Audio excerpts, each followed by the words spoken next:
Exam नहीं है, वो एग्जाम लेते हैं आईएएस, आईपीएस, आईआरएस, आईएफएस, जो सुपर क्लास 1 पोस्ट की जो पोस्ट है उसका एग्जाम वो कंडक्ट करते हैं, लेकिन उसके लिए बहुत पढ़ाई करनी होती है। सिर्फ हमने सोचने की वजह से हम आईएएस, आईपीएस नहीं बन पाएंगे, उसके लिए आपने बहुत ज्यादा पढ़ाई करनी होती है।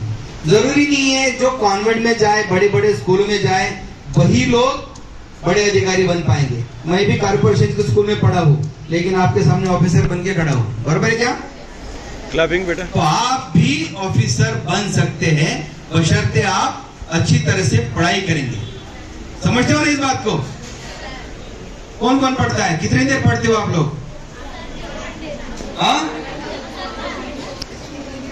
यहाँ से जाने का, बैग फेंक देने का, जाके मोबाइल हाथ में ले लेने का, रील देखना चालू। रोज कितना घंटा पढ़ लेते हो आप घर में जाने के बाद? 2 घंटा? हाँ, 2 घंटा बस? 5 घंटा? और तुम कौन सी क्लास में हो बेटा? क्लास 10th में 5 घंटा पढ़ लेती हो। दिन में कितने घंटे होते हैं? अरे दिन में 24 घंटे होते हैं भाई, उसमें से सोती कितने घंटे हो? हाँ, अरे बोलो, शर्मा मत। हाँ, कितने घंटे सो लेती हो? 5, सिर्फ 5। 24 में से 5 गए, कितने बचे? 19। स्कूल में कितना टाइम जाता है? 5 घंटा। 19 में से 5 माइनस करो, कितना बचा है?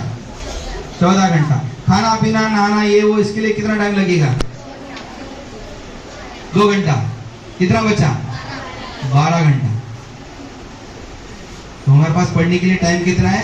12 घंटा। हम कितना पढ़ते हैं? 5 घंटा। 7 घंटा क्या करते हो? हाँ,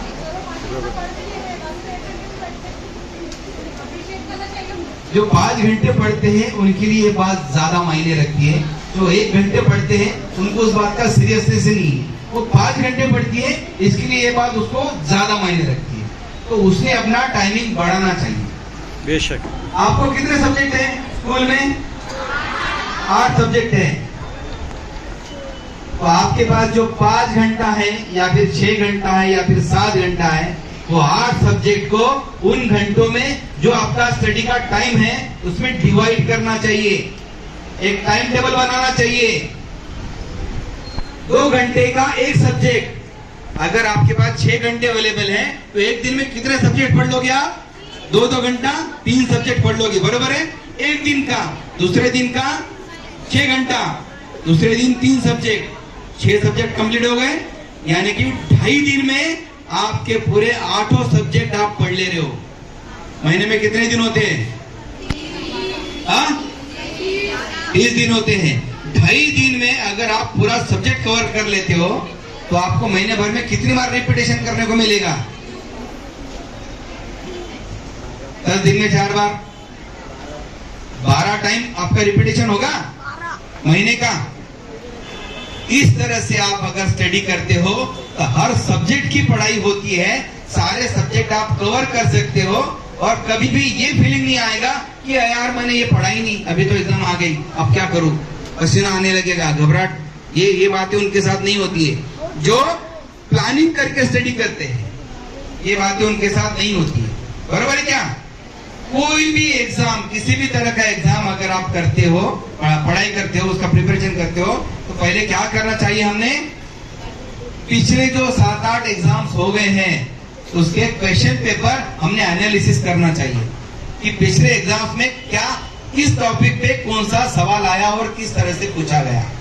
अगर हम ये एनालिसिस करते हैं तो हमको उसका स्टडी करते टाइम फायदा होता है। कोई चैप्टर आप अगर पढ़ते हो, अगर एग्जाम पिछले 7-8 पेपर का आपने एनालिसिस कर लिया तो उसमें उस टॉपिक पे क्या सवाल आया है ये आपको पढ़ते टाइम में इमीडिएट ध्यान में आ जाएगा। तो आप उसमें पढ़ाई में ज्यादा इंटरेस्ट लेने लगोगे। पढ़ाई में इस तरह से भी इंटरेस्ट क्रिएट किया जा सकता है, समझो? वरना आए, पढ़ लिए 2 पेज, फेंक दिए बाजू में, ऐसी पढ़ाई नहीं होती है। समझे हो क्या? आपको कुछ सवाल पूछना है मेरे से? मेरे पास जितना ज्ञान देना था दे दिया मैंने, और बहुत कुछ है, लेकिन एक ही दिन में सब दे दूंगा तो जुम जुम करके ऊपर से निकल जाएगा। बरोबर है? आपको कुछ बताना है या पूछना है? किसी को कोई सवाल नहीं? ये सब मराठी में कहावत है, रात्रभर गायली गीता कालचा गोंधळ कसा होता। इसका क्या मतलब होता है कि पूरा प्रवचन दे दिया, आखिर में पूछा कि ये क्या मैंने पढ़ा है, किसी को कुछ पता नहीं, किसी को समझा क्या मैंने क्या बोला? तो हाँ, कौन कौन पढ़ेगा अभी टाइम टेबल बना के? सीरियसली करके देखो, जो 10 के बच्चे हैं उनके लिए स्पेशली बता रहा हूँ। Seriously time table subject wise divide करो टाइम टेबल, और हर सब्जेक्ट को 2 घंटा लेके पढ़ के देखो। सारे सब्जेक्ट आप पढ़ लोगे, आपका फीलिंग ज्यादा अच्छा आएगा पढ़ाई का। बरोबर है?